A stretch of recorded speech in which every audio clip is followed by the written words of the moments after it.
Fala, gente! Vamos lá, tardinho, mas é a hora que deu para chegar em casa para fazer o vídeo. Canal Tricolaço, depois do prévio, agora fazendo o vídeo pós-jogo já mais completinho, depois de... amigo, como diz o Galvão, São Paulo 2, Aliança Lima do Peru 2. E o que deu errado? Porque quem acompanhou o jogo viu. São Paulo fez um primeiro tempo primoroso, talvez o melhor de 2025, até aqui, e fez um segundo tempo completamente perdido, com um período ali de desconcentração, de apagão e até de falta de pegada de dar medo. E aí, quem acompanha esse canal sabe que aqui a gente não põe a culpa no técnico assim do nada. E o Zubeldia é um cara que eu costumo dizer que não tem culpa de todos os problemas do São Paulo. E continuo achando isso. Mas hoje ele tem. Hoje o Zubeldia é o principal responsável pela mudança negativa do São Paulo no segundo tempo e a consequente permissão para que o Aliança Lima chegasse e empatasse o placar e corresse risco, em alguns momentos até, de fazer o terceiro gol. O São Paulo fez o primeiro tempo que fez por 4 motivos. O Ferreira muito bem, atuação de gala. O Marcos Antônio muito bem de novo. O Lucas Ferreira começou tímido, mas depois melhorou, então as duas pontas funcionaram bem e o time foi criativo. A bola que passava pelos pés do Marcos Antônio e do Alisson produziam situações em que o Ferreira podia trabalhar bem do lado esquerdo e o Lucas Ferreira pelo lado direito. E esse bom trabalho das duas pontas que permitiu ao São Paulo envolver o Aliança Lima e fazer 2 gols rapidamente no primeiro tempo e apontar que o São Paulo poderia fazer um jogo melhor ainda no segundo tempo e garantir o placar. Aí acontecem algumas coisas que já modificam um pouco até nossa boa vontade. Primeiro, o Arboleda sai. Pelo que se sabe, parece ser contusão muscular, é ruim. Entra o Juan, que não é ruim, mas não adianta. Primeiro, a torcida pegou bode dele já tem um tempo, não sei porquê, porque pôs na cabeça que ele falha. Ele não falha sempre, mas enfim, talvez não passe a mesma firmeza. E hoje, especificamente, ele não entrou tão bem. Outro fator é que o Zubeldia errou. Aí entra a culpa do técnico. Ele erra ao tirar muito cedo o jogador que estava dando mais certo no jogo, que era o Ferreira, para fazer uma espécie de reforço que eu acho que naquele momento não era o caso. Tira o Ferreira, põe o Wendel na lateral e aí modifica a formação da defesa, montam 3 zagueiros, com o Enzo fazendo o lado esquerdo, centraliza o Alan Franco e põe o Juan do lado direito. E o Ferrarese vira lateral, junto com o Cedric, que entra depois adiantado, mas primeiro o Ferrarese como lateral. E aí aquele corredor do lado esquerdo, que obrigava o Aliança manter seu lateral lá com a presença do Ferreira, abriu para o Aliança. E os 2 gols do Aliança Lima saíram pelo lado direito do seu ataque. Para mim não é coincidência. Para mim é uma substituição mal pensada, não digo, mas mal executada, especialmente por causa do tempo em que foi e que permitiu ao time peruano chegar aos 2 gols. E aí, para reconstruir, o São Paulo já não tinha mais onde se apoiar. Então esse, para mim, foi o erro do Zubeldia. Isso modificou a forma de atuar do time para pior e deu ao Aliança Lima o que ele não tinha, que era corredor para atacar. Não é um time que ataque mal. Se ele tiver condição, ele chega. No primeiro tempo, chegava. Só que no primeiro tempo, o São Paulo tinha segurança defensiva com a presença do Arboleda e a formação dos zagueiros colocada nas posições corretas. É bom lembrar que no primeiro tempo o Ferrarese também fazia o lado direito com a bola, né? Mas sem a bola o São Paulo tinha uma linha de 3 ali. E isso dava um pouquinho mais de segurança. Essa segurança acabou no segundo tempo. E aí é complementada por mais um aspecto. O Wendel não entrou bem. Porque o correto até, eu acho, seria o seguinte: o Wendel entrar para fazer a ponta, fazer o ala, fazer o lateral avançado.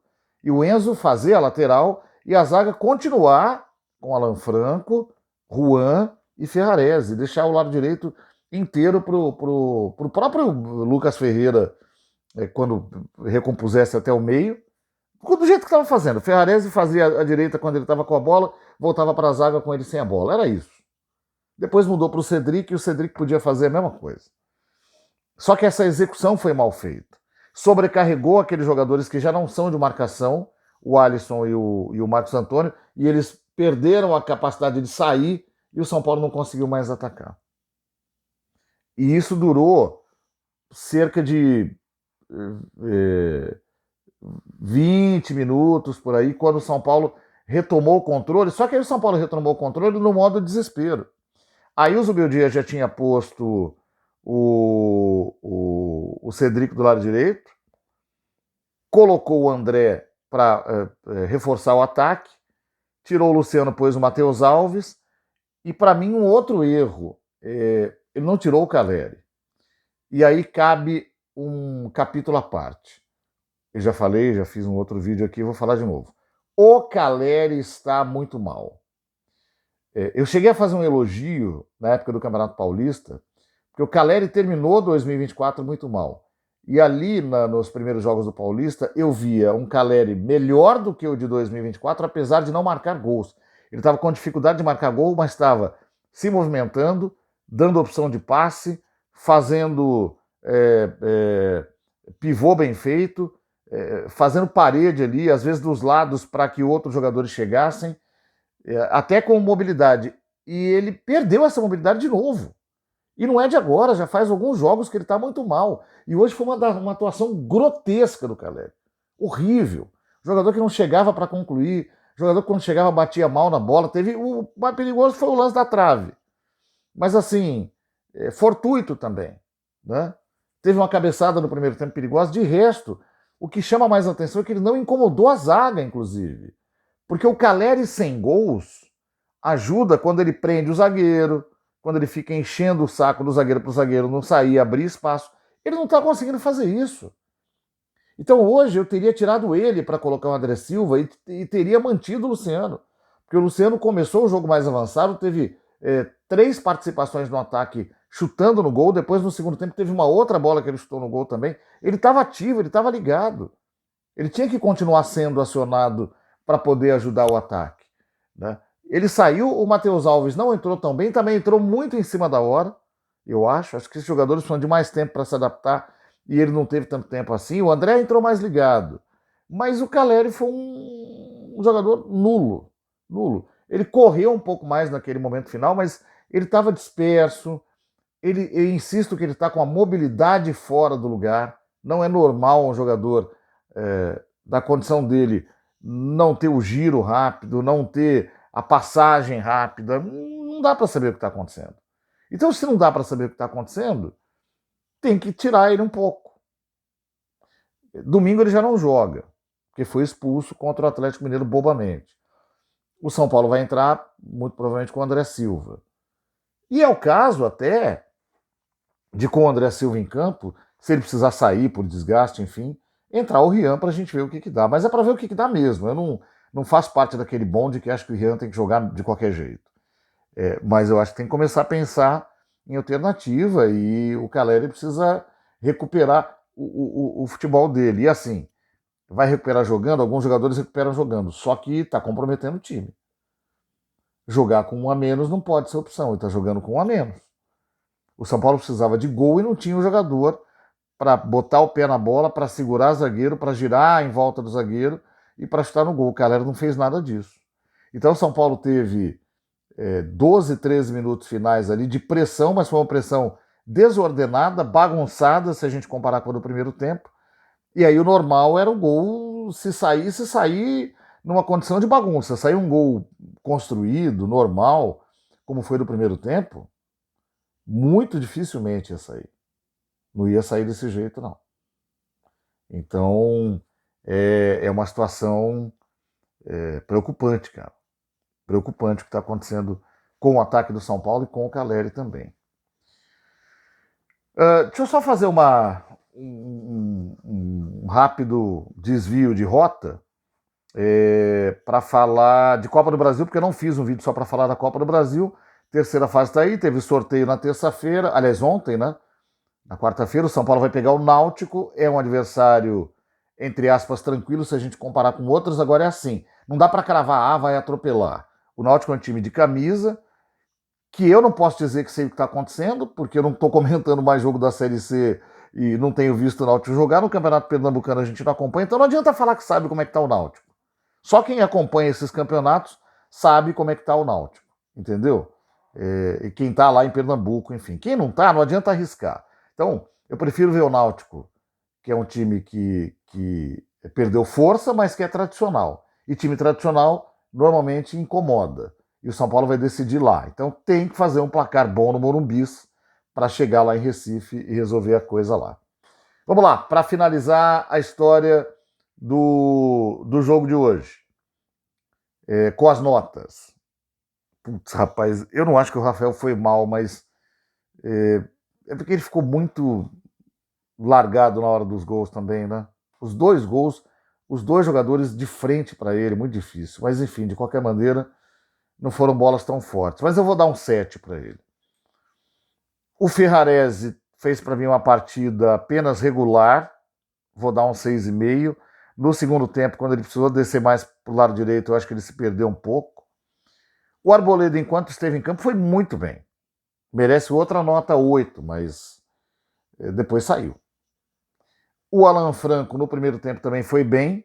No segundo, caiu, especialmente jogando centralizado, e deu muito espaço para que os jogadores do Aliança trabalhassem por ali.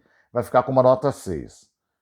O Enzo Dias, no primeiro tempo, foi bem demais. No segundo, indo mais para a defesa, caiu um pouco de produção. Na média, vai ficar com 7. O Alisson, primeiro tempo muito bom, segundo tempo sobrecarregado. Ele fez o que ele pôde fazer, nota 7,5. Marcos Antônio, outra grande partida, mas caiu com o time no segundo tempo, 7,5. Luciano, muito bom primeiro tempo. Eu acho que no segundo tempo ele sucumbiu com o time. Tem um aspecto, o time também passou a administrar demais o resultado, e ele acabou caindo de produção aí. Vai ficar com uma nota 7. Muito pelo primeiro tempo. O Lucas Ferreira foi bem no primeiro tempo e eu acho que continuou se esforçando bastante no segundo tempo também, 7,5 para ele. O Caleri, nulo, nota 3. O Ferreira, enquanto jogou, foi o melhor do São Paulo, nota 8,5, mas saiu muito cedo. O Wendel, que entrou no lugar, não conseguiu cumprir a função para a qual foi designado. Defensivamente não foi bem. Atacou só na hora do desespero. Vai ficar com uma nota 5,5. Os outros que entraram, Matheus Alves ajudou um pouco São Paulo a se desafogar quando precisou sair naqueles 12, 13 minutos finais. Então dá para dar uma nota 6,5 para ele. Mas ainda assim, faltou um pouco de vibração, mas é normal, é aquilo que a gente fala, é novo demais. Entrou o Cedric, que eu acho que se esforçou demais, mas é numa condição diferente do que ele começar como titular. Teve alguns cruzamentos estranhos, teve um muito longe da área. No geral, não foi bem como nas outras partidas, mas também não comprometeu. Dá para dar um 6,5. E o André Silva entrou com vontade, mas ficou preso ali no meio dos zagueiros também. Vou dar outro 6,5 para ele. O Zubeldia, um trabalho muito ruim hoje. Nota 5 pro técnico. Gosto do Zubeldia, quero defender vocês, o Zubeldia, mas hoje tá difícil, cara. Outra coisa importante. O Zubeldia hoje, de novo, exercitou aquele pragmatismo argentino. O argentino não liga de se classificar em segundo, ele quer se classificar. O argentino não liga de não ganhar um jogo se ele já tiver ganhado o outro. E ele não liga de estar ganhando por 2-0 se ele puder administrar. Isso é uma coisa que eles fazem lá muito bem, mas o jogador brasileiro ainda não tem perfil para fazer isso.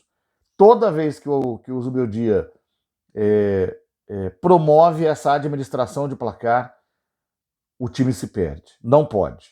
Não pode. É um pragmatismo que irrita torcedor, não funciona com o jogador aqui, e nem na própria Argentina os técnicos atuais têm feito mais. Eu acho que essa é a única crítica que eu sempre fiz a ele ao longo do tempo.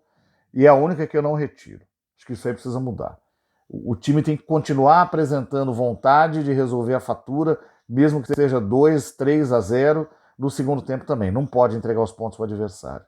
Não pode chamar o adversário. Não pode querer cozinhar o galo antes da hora. Por esse vídeo é isso. Até a próxima. Valeu, gente!